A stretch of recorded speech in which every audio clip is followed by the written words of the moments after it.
नमस्कार प्रियजनों, आज हम पढ़ने वाले हैं क्लास 11th के फिजिक्स से पहला चैप्टर यूनिट एंड मेजरमेंट से एक नया टॉपिक, जिसमें हम सीखेंगे कि एसआई मात्रकों को लिखते समय निम्न बातों का ध्यान रखना चाहिए। आखिर वो कौन कौन सी बातें हैं जिन्हें हमें लिखते समय, जब एसआई यूनिट को हम लिखते हैं तो उस समय हमें ध्यान रखना अति आवश्यक है। तो चलिए हम इसे टॉपिक वाइज समझते हैं। तो चलिए इन बातों को हम समझते हैं कि क्या क्या चीजें हैं जिन्हें हमें ध्यान में रखना होगा, इसे सदैव स्मरण में रखना होगा। तो सबसे पहली बातें कहता है कि मात्रक के संकेत को सदैव अंग्रेजी के छोटे अक्षरों में लिखा जाना चाहिए। मात्रकों के संकेत को जब भी हम लिखें तो सदैव अंग्रेजी के छोटे अक्षरों में लिखें, सदैव अंग्रेजी के छोटे अक्षरों में लिखें। जैसे हमें केजी लिखना है तो स्मॉल के लिखेंगे और जी लिखेंगे। ग्राम लिखना है तो सिर्फ हम जी लिखेंगे। उसी प्रकार से मीटर लिखना है तो सिर्फ हम स्मॉल एम लिखेंगे, ना कि हम मीटर के लिए कैपिटल एम, केजी के लिए इस प्रकार से केजी, ग्राम के लिए इस प्रकार से ग्राम। यदि हम इस प्रकार से लिखते हैं तो ये मेरा क्या हो जाता है, गलत हो जाता है। तो यदि आप जब भी किसी एसआई यूनिट के सिंबल को रिप्रेजेंट करते हैं तो ऑलवेज इसका रिप्रेजेंटेशन हमें इंग्लिश अल्फाबेट के स्मॉल लेटर में करना आवश्यक होता है। उसके बाद एक इसका कन्वेंशन है कि यदि कोई एसआई यूनिट का सिंबल किसी साइंटिस्ट के नाम पर है, किसी वैज्ञानिक के नाम पर है, तब हम उसे क्या लिखते हैं, कैपिटल लेटर में। नहीं तो यदि वह वैज्ञानिक के नामों पर नहीं है तब हम उसे क्या लिखेंगे, स्मॉल लेटर में। जैसे न्यूटन क्या होता है, साइंटिस्ट के नाम पर है, इसलिए हम इसको कैपिटल एन लिखेंगे। कैल्विन क्या होता है, साइंटिस्ट के नाम पर है, इसलिए हम इसको क्या लिखेंगे, कैपिटल के लिखेंगे। एम्पियर क्या होता है, मतलब वैज्ञानिक के नाम पर है, इसके लिए हम कैपिटल ए लिखेंगे। टेस्ला क्या है, चुंबकीय क्षेत्र का मात्रक है, ये था बल का मात्रक, ये ताप का, ये विद्युत धारा का। और टेस्ला क्या होता है, चुंबकीय क्षेत्र का मात्रक। ये भी टेस्ला साइंटिस्ट के नाम पर है, इसलिए हम इसको क्या लिखेंगे, कैपिटल टी। यदि कोई सिंबल साइंटिस्ट के नाम पर नहीं बेस्ड है तब हम उसे सदैव क्या लिखेंगे, स्मॉल लेटर में। अपितु उसे हम कैपिटल लेटर में लिख सकते हैं जब वह किसी वैज्ञानिक के नाम पर आधारित हो। उसके बाद दूसरा नंबर कहता है इसमें, मात्रक के संकेत को हमेशा एक वचन में लिखा जाता है।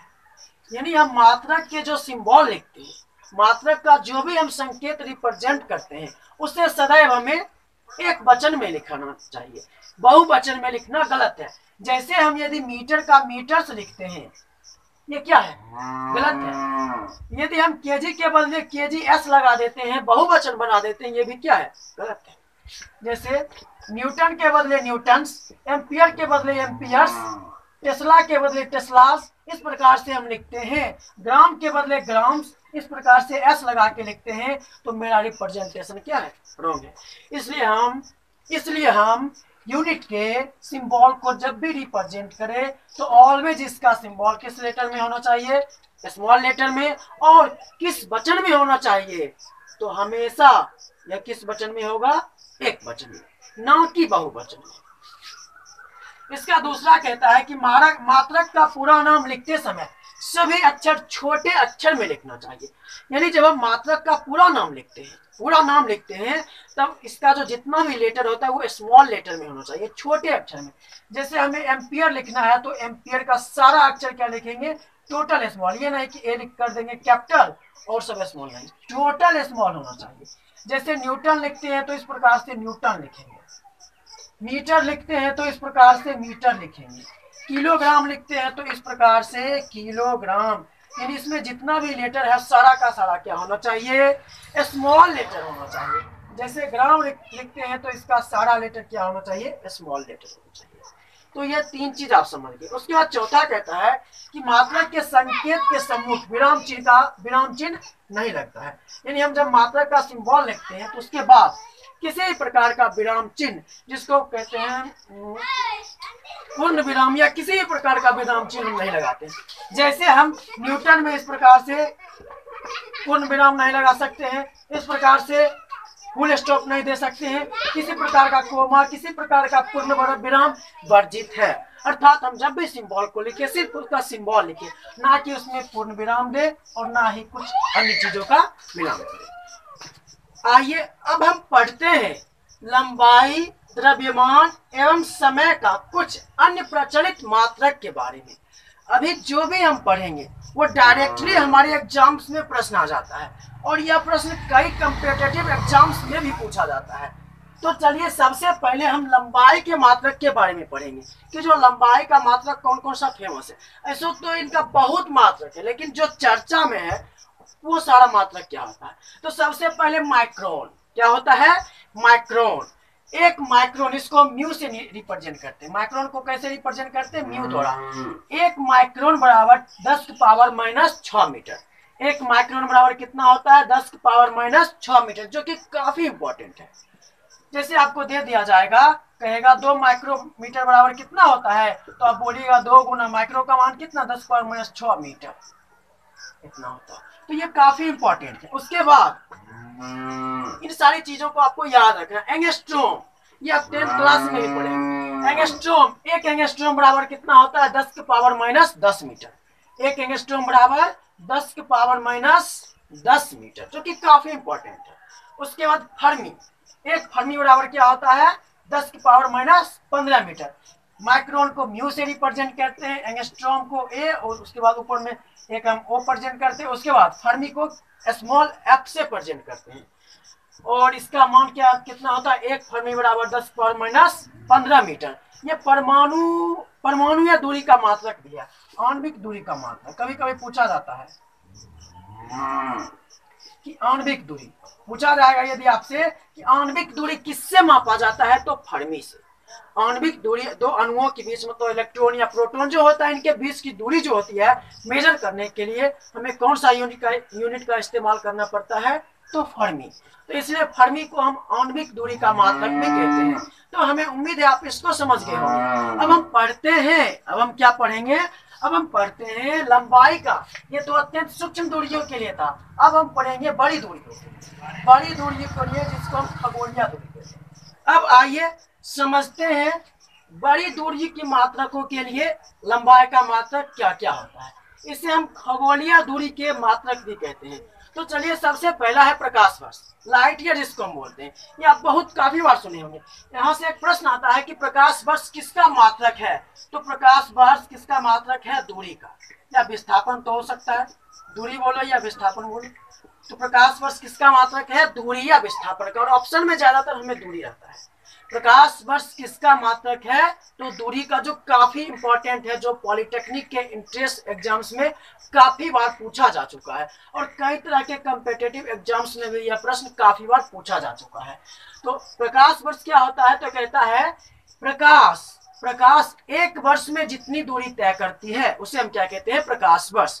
तो प्रकाश का चाल कितना होता है, 3 गुना 10 की पावर 8 मीटर पर सेकेंड। और दूरी का फॉर्मूला क्या होता है, चाल गुना समय। तो एक वर्ष में कितना समय होगा, तो 365 दिन होता है। उसमें फिर 24, एक दिन में 24 घंटा होता है, 24 घंटा में 60 मिनट होता है, फिर 60 मिनट में 60 सेकेंड होता है। इसको हम सेकेंड में चेंज कर लिए, यानी ये जो हमको निकलेगा ये मीटर पर सेकेंड था, ये सेकेंड तो यहाँ मीटर में निकलेगा। तो एक प्रकाश वर्ष बराबर कितना होता है, 9.46 गुना 10 की पावर 15 मीटर। ये प्रश्न भी पॉलिटेक्निक के एंट्रेंस एग्जाम में काफी बार पूछा जा चुका है कि एक प्रकाश वर्ष बराबर कितना होता है, तो 9.46 गुना 10 की पावर 15 मीटर, या इसको हम अप्रोक्स में यानी लगभग में 10 की पावर 16 मीटर। यह प्रश्न पूछा जा चुका है।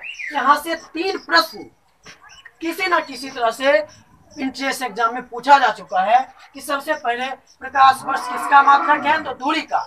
एक प्रकाश वर्ष बराबर कितना, 9.46 गुना 10 की पावर 15 मीटर, और यह लगभग में कितना होता है, तो 10 की पावर 16 मीटर के लगभग। और यह लगभग में कितना होता है, 10 की पावर 16 मीटर। उसके बाद है पारसेक, या हम इसको पेरिलेक्ट्रिक सेकेंड भी कहते हैं, पारसेक या पेरिलेक्ट्रिक सेकेंड। ये कहता है जब एक खगोलीय मात्रक जितना दूरी पर एक खगोलीय मात्रक जितना दूरी पर 1 सेकेंड का कोण बनाता है उसे हम क्या कहते हैं, 1 पार्सेक कहते हैं। ये जब आप क्लास 11th के एक फिजिक्स मैथ में हमें पढ़ना है कोणों का माप, मेजरमेंट ऑफ एंगल्स, उसमें आप पढ़िएगा डिग्री, रेडियन, ग्रेड पद्धति कितना सिस्टम है, उसमें आप समझिएगा डिग्री, सेकेंड, मिनट क्या होता है। उसके बाद आप ये काफी आसानी से समझ जाइएगा। तो ऐसे हमें अभी याद रखना है कि 1 पार्सेक बराबर कितना होता है, 3.26 प्रकाश वर्ष। 1 पार्सेक बराबर 3.26 प्रकाश वर्ष, या इसे हम मीटर में चेंज करेंगे तो 3.08 गुना 10 की पावर 16 मीटर। 3.08 गुना 10 की पावर 16 मीटर। उसके बाद अगला यूनिट है खगोलीय मात्रक, जिसको हम एस्ट्रोनॉमिकल यूनिट कहते हैं। यह कहता है पृथ्वी और सूर्य के बीच लगभग औसत दूरी को हम क्या कहते हैं, खगोलीय मात्रक।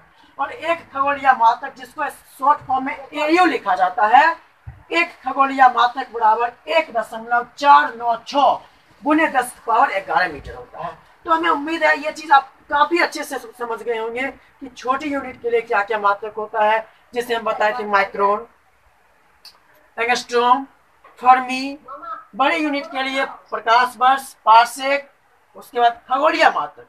ये चीज आप याद रखिएगा। और इसके अलावा भी कई मात्रक है, इसके अलावा भी कई मात्रक है हम जो आगे जाके पढ़ेंगे। तो चलिए आज भर के लिए इतना ही, अब मिलते हैं अगले वीडियो में। धन्यवाद।